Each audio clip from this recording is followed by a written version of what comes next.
Bonjour à tous, je m'appelle Cédric Larose et je suis spécialiste de tout ce qui est les questions concernant la dépression et les troubles anxieux. J'ai moi-même été dépressif, donc j'en suis sorti. Et lors de mon parcours, j'ai testé beaucoup de choses pour essayer de me soigner. Et l'idée, c'est de vous aider à travers cette vidéo à ne pas faire les mêmes erreurs que moi et d'arriver à vous soigner. Alors, évidemment, je suis bien placé pour vous parler de cet état. Et donc vous aider au mieux à vous guérir, et comme ça fut le cas pour moi. Concernant les troubles anxieux, je souffre toujours de ce handicap.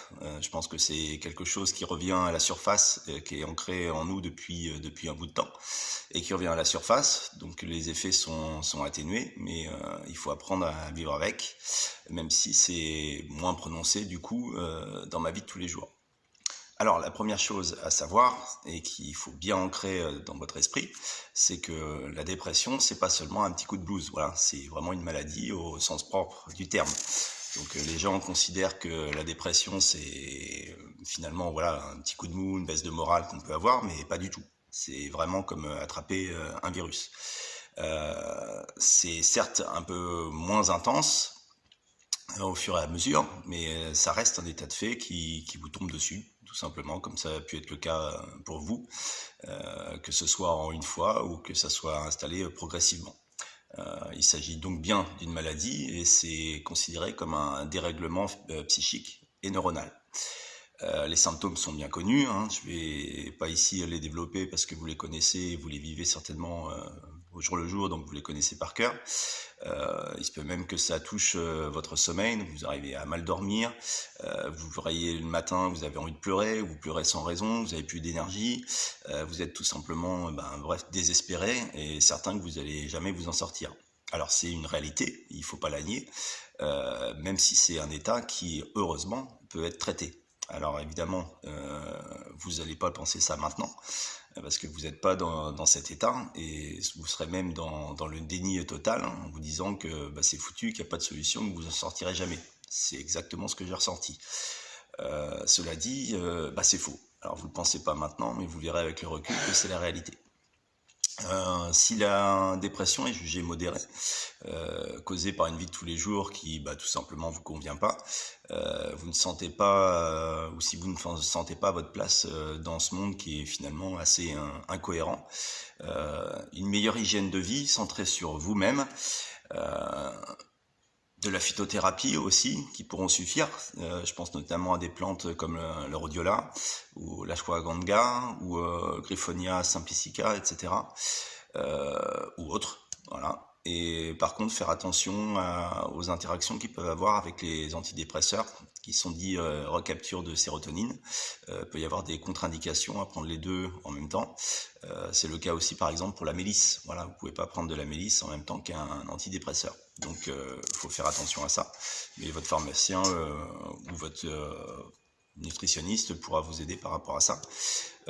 Si vous prenez ce genre de phytothérapie, ça peut être efficace, au moins pour vous soulager, mais prenez bien agriculture biologique. Voilà, c'est important pour éviter les facteurs un peu trop chimiques et qui ne seront pas facteurs de produits de bonne qualité. Voilà. Aussi, il faudrait bien ne pas négliger le fait que vous deviez vous mettre à la méditation. Voilà, c'est bon, j'y reviendrai plus tard, mais c'est un bon moyen aussi d'arriver à vous calmer et à vous donner un meilleur confort de vie. Donc le matin et le soir. Donc le matin au lever, 10 minutes, un quart d'heure suffisent, et le soir pareil, avec une petite musique relaxante pour vous aider à mieux dormir.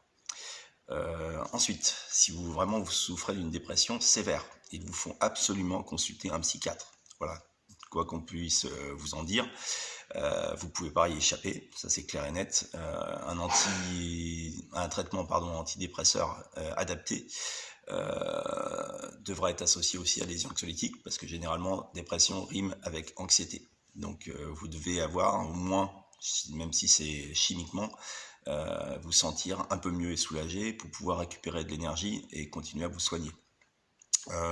Il est clair que ces traitements ne sont pas anodins, puisqu'ils ont des effets secondaires plus ou moins accentués, plus ou moins ennuyeux, qui vont vous rendre dépendant, voilà, ça faut le savoir, mais ils seront d'une aide efficace. Donc il faut pas passer à travers, malheureusement, au moins pour les premières semaines, voire les premiers mois. Au début, vous et votre psychiatre, vous allez tâtonner, parce qu'on est tous différents, donc il va falloir trouver le bon traitement. Donc il existe plein d'antidépresseurs, il va falloir les essayer les uns après les autres, jusqu'à temps que vous trouviez celui qui est efficace.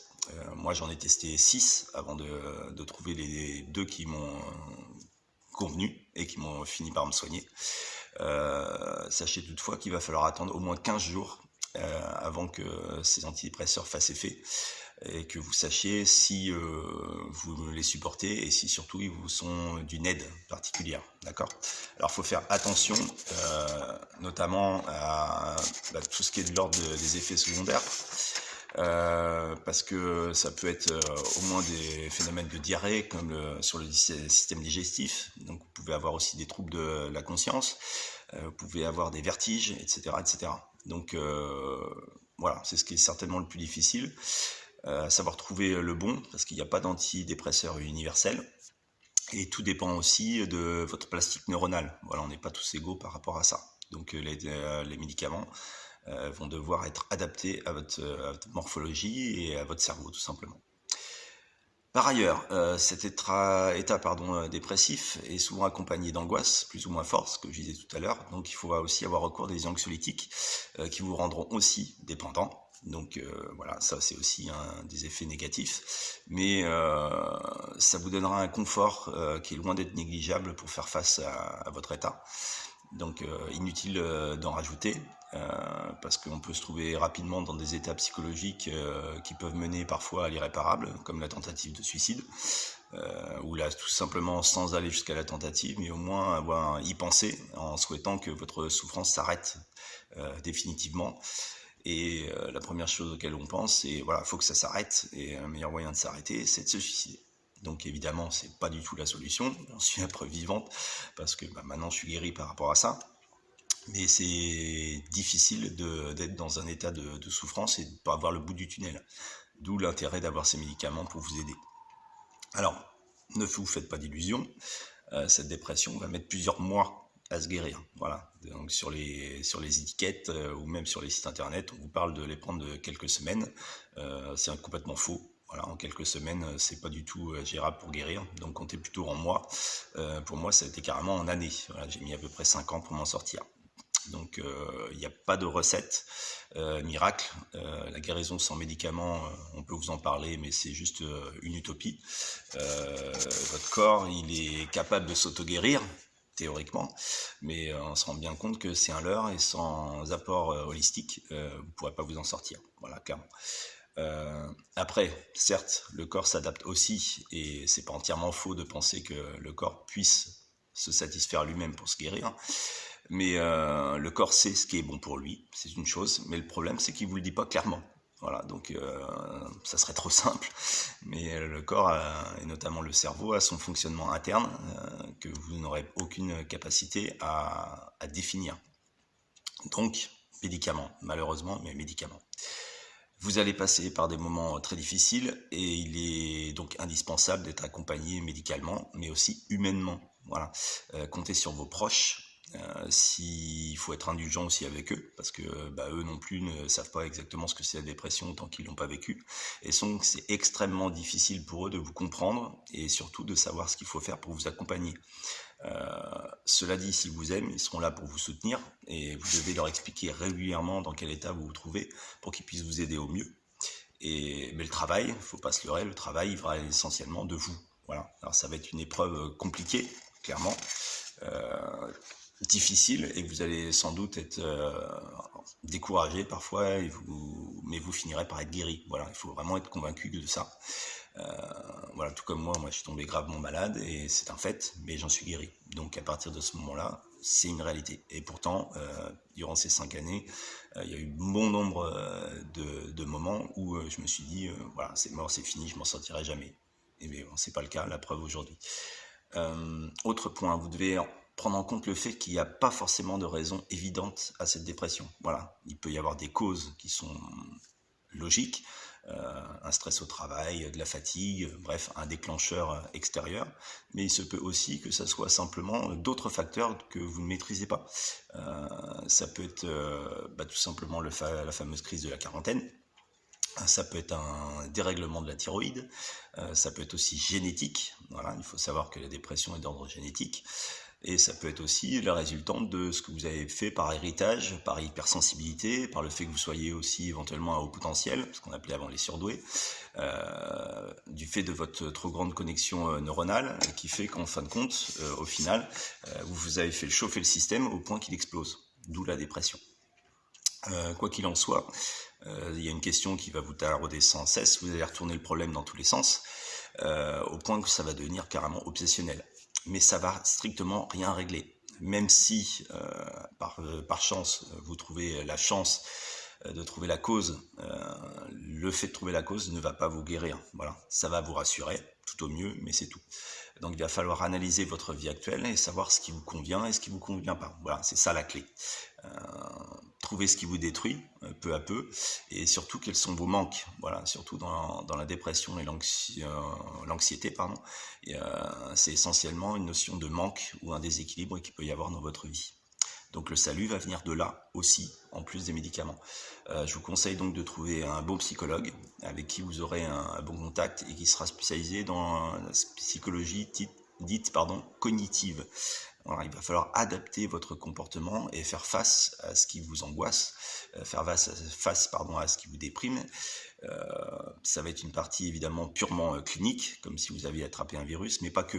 Voilà, il se peut très bien que vous ayez en plus des choses à régler dans votre vie personnelle, dans votre façon de vous comporter tout simplement, et surtout de la façon dont vous traitez votre corps. Voilà, ne pas oublier qu'il y a vraiment un équilibre à trouver entre le psychique et le physique.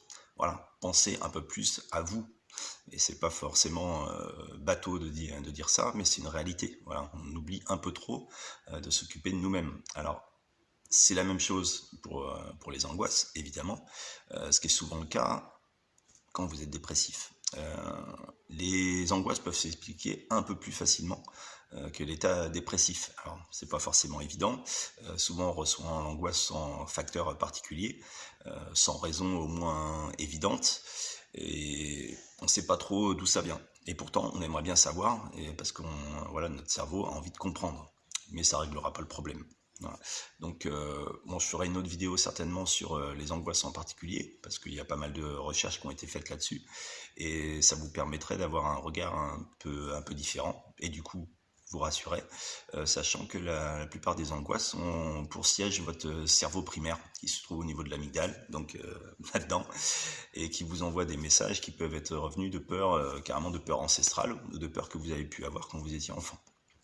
Donc vous n'avez aucune prise dessus, il n'y a parfois aucune raison consciente, ça peut même avoir lieu dans cette vie-là, ou si vous y croyez, voilà, comme moi, dans les vies précédentes. Donc votre dépression, entre guillemets, ouvre des cases qui étaient jusqu'à temps fermées, que vous pouviez avoir tout simplement extériorisées de façon psychosomatique, comme des crampes, des maux de ventre, ou des vertiges, ou de la fatigue, difficulté à vous endormir, l'irritabilité, etc., etc. Mais ça peut être aussi enregistré directement dans votre ADN. Voilà. Donc, il y a des dernières recherches qui ont montré que l'ADN pourrait enregistrer aussi ces sources d'angoisse. Donc là, vous ne pouvez pas faire grand-chose par rapport à ça. Si ce n'est, au moins, c'est la bonne nouvelle, c'est que votre cerveau, grâce à sa plasticité, peut être reformaté. Donc ça, c'est la bonne nouvelle. Des études, là encore, donc je m'attache vraiment sur les études purement scientifiques, ont montré que la dépression pouvait être due justement à un dysfonctionnement neuronal, et que notre cerveau avait quand même cet atout de taille, donc cette fameuse plasticité, qui permet de pouvoir le reformater, voilà, comme un ordinateur.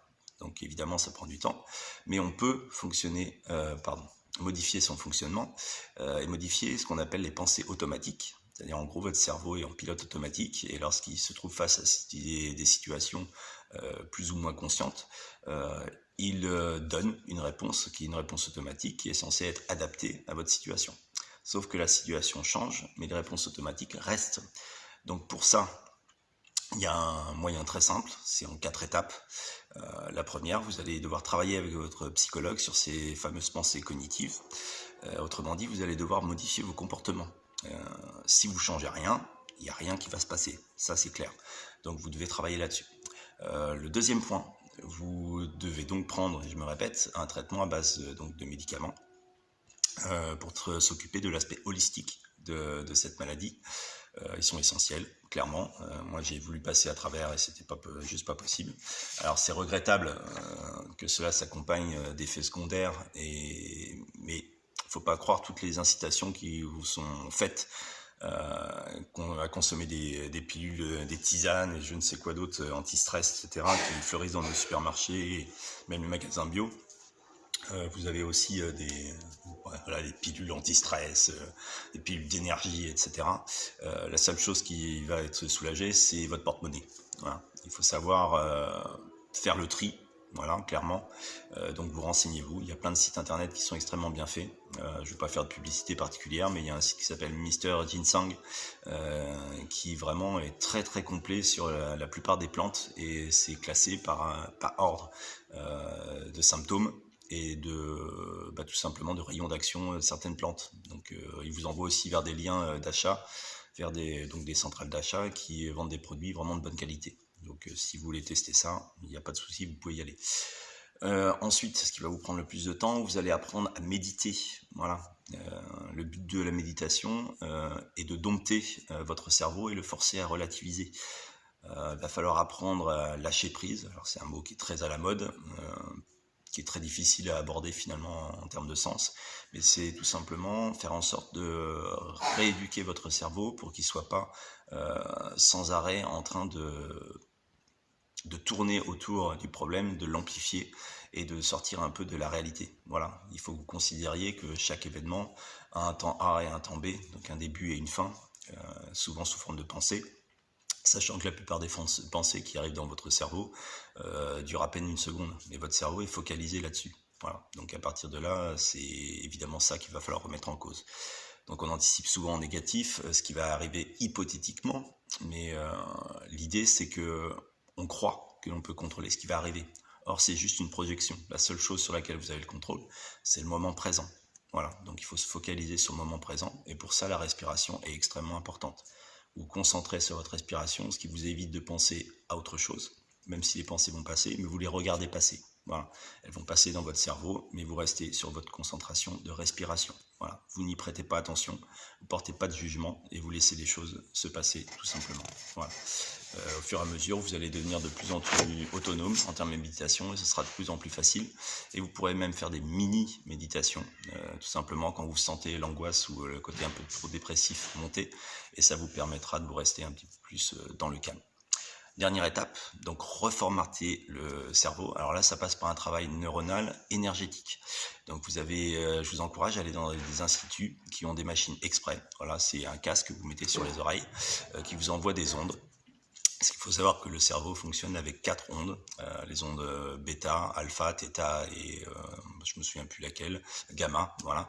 Et votre problème, ça serait surtout les ondes alpha, en fait. Donc l'idée est de tout simplement reformater vos cerveaux en vous envoyer des ondes qui sont des ondes positives, qui agissent sur votre nerf parasympathique et sympathique, sachant que l'un est positif et l'autre est négatif. Voilà concrètement ce qui vous attend. Alors c'est clair et net que ça va être un combat, il va falloir accepter ce qui vous arrive, c'est ça aussi l'acceptation. Et contrairement à ce qu'on ressent, on peut dire que, c'est le côté positif, ça reste une chance même si on ne le pense pas sur le moment. Votre cerveau a simplement dit basta. Voilà. Donc l'idée est tout simplement de prendre en compte cet état d'esprit et de vous mettre à la place de son cerveau et dire ok, j'accepte, je vois la situation telle qu'elle est et il va falloir changer vos habitudes de vie, votre raisonnement et ça va être difficile, long et difficile parce que la nature aime pas le changement mais c'est essentiel pour votre guérison en plus. La route va être longue, mais elle va être salvatrice. Et les années qui vous restent à vivre, il faut les prendre en compte. Voilà, vous ne pouvez pas continuer à vivre comme vous viviez jusqu'à présent, il faut juste changer. Donc ça va vous demander beaucoup de temps et beaucoup de courage. Pour vous aider, je vais mettre d'autres vidéos en ligne plus spécifiques sur la méditation, sur les états anxieux et sur le reformatage des ondes cérébrales. Vous pouvez aussi faire des séances de MDR. Donc renseignez-vous, vous avez certainement des praticiens à côté de chez vous. N'hésitez pas à partager cette vidéo, voilà, à vos proches, voilà, ça leur permettra aussi de comprendre dans quel état vous êtes. Et bah, je suis là en fait pour vous aider au mieux, donc n'hésitez pas à poser des questions. Merci pour votre attention, et puis bah, voilà, n'hésitez pas à partager, me faire part de vos remarques. Voilà, allez, bon courage.